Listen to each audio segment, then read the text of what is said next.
गीत आप भी बहुत प्यारे लग रहे हो। जो कि हमने के मोबाइल पर देखत रही है ओकरा से लाख गुना सुंदर रियल में बनी। अरे थैंक यू भैया हरी हरी होने एक बार बजा दे जा। नहीं हरी हरी होने थोड़ा सा बढ़ा दे आवाज हल हल काहे पीछा पड़ल बड़ा हमारे कमरल बड़ा कि माथा फूकी पिया तारा दूध से अरे की के कर जगवलू हा भगिया नदी आ कहां बिक अरे कहां बिकलू हा अगिया गोरी हरी हरी और हरी हरी सुंदर लवना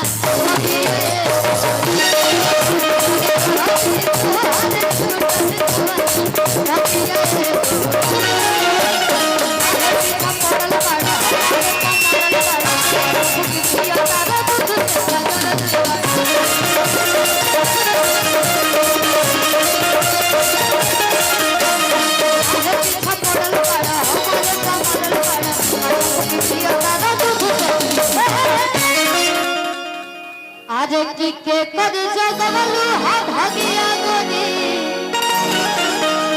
आज कहा गुतवलू हा लगिया गोरी हरी हरी हरी सुंदर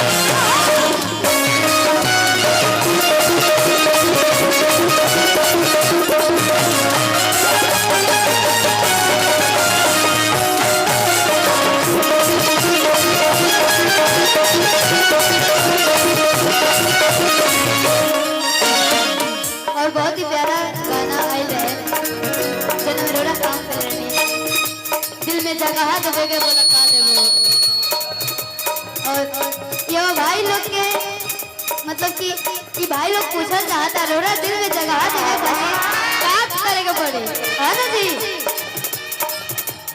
दिल में जगह देने खातिर पूरा आरा चाहिए मेरे को, पूरा आरा। क्या छोटे बाबा वो तो ऑलरेडी बात है हक बनता है ना पूरा आरा लेने का। आए पूरा आरा कि पूछो तरी के दिल में जगह देवे के हम ना ये भाई लोग को जाता जगह भी बात है नो जगह तो इतना है कि पूरा आरा वाले आ जाएंगे। ना ना ना उतना जगह नहीं दिल में इतना इतना जगह है ना कि आप सब आ जाओगे और इतनी मोहब्बत है मुझे यहाँ से। अभी जगह कम हो गई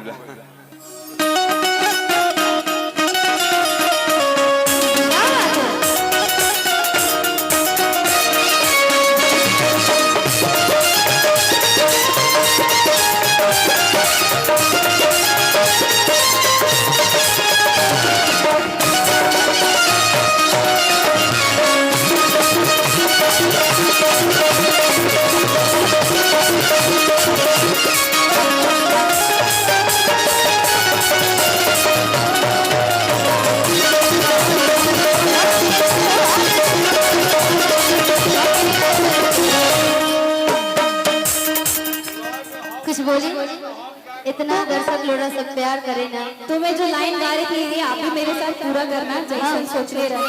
जी जी वालों के लिए हमेशा गाती हूँ। बिल्कुल आप गाओ भैया कि जैसन सोचले रहनी वैसन दियावा फूल बारे अब यही पे क्या आएगा दियावा की जगह कि जैसन सोचले रहनी वैसन यार वाला मोर वाला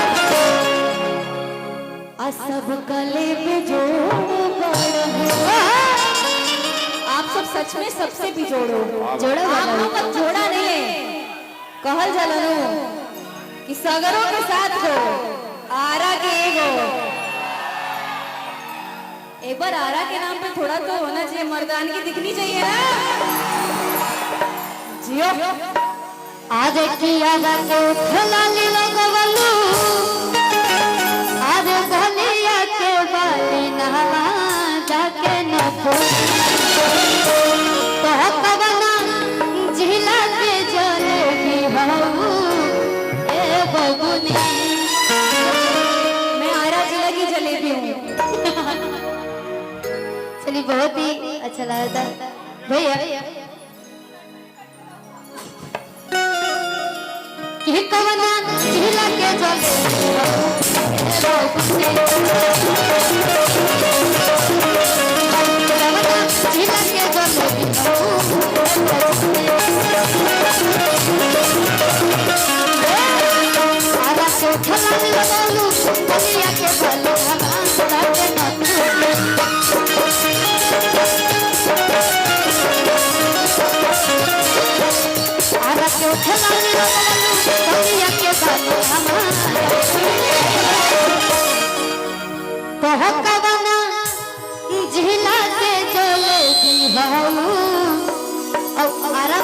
थोड़ा सा कमर तो लचके के चाहिए ना जी। अपन जिलेबी दिखाओ, अपन जिलेबी तो दिखाओ। बिल्कुल मैं अपने भाई के साथ चाचा करना। नहीं नहीं नहीं भैया अपने बेटी के साथ ना दिवाने के तुम चाची हो। कैसे चाचू है? अरे चाचा हम तो तुम चाची नहीं हो। अरे भैया शर्म नहीं आ रहा बहन से ऐसे बोलते हुए? शर्म तुमको आ जाए, हमको क्यों शर्म? अरे शर्मा मर्दवा। हम तो तो बेशरम कौना झिला के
नागा जी भोकल इतना ना लाउड है ना कुछ समझ में नहीं आ रहा है।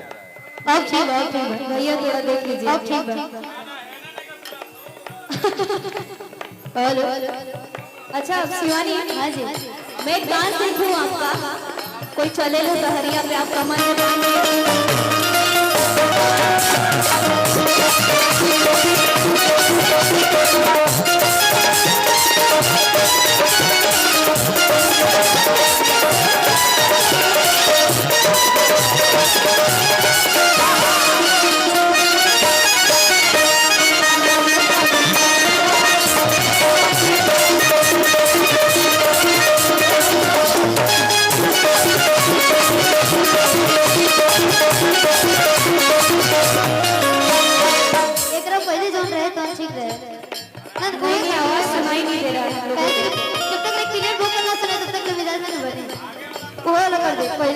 और सुनो एक रिक्वेस्ट करना चाहती हूँ आपसे। मैं जब कमर में बांध के डांस करते हो ना, एक बार जो गाना गाते हो चले, हाँ हाँ वो प्लीज एक बार करो आप। आप सपोर्ट करो। हाँ मैं भी करूँगी साथ में। सोचो आपका प्रोग्राम देखती हूँ, गमछा अगर मिल जाए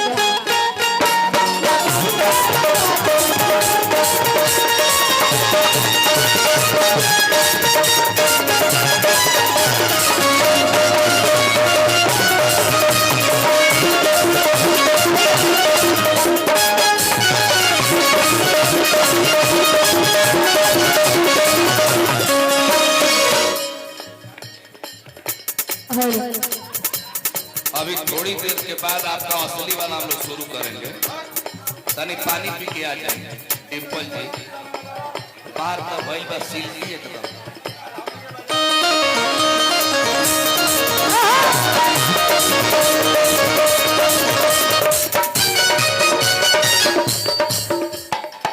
मैं तब तक अमित जी के घर से आ रही हूँ बगल से। एक बार नहीं सुनो, पहले मैं वो डांस देखूंगी, उसके बाद एक जो आप करते हो, ए छोटे बाबा का हो साहब बेलूरे बड़ा बा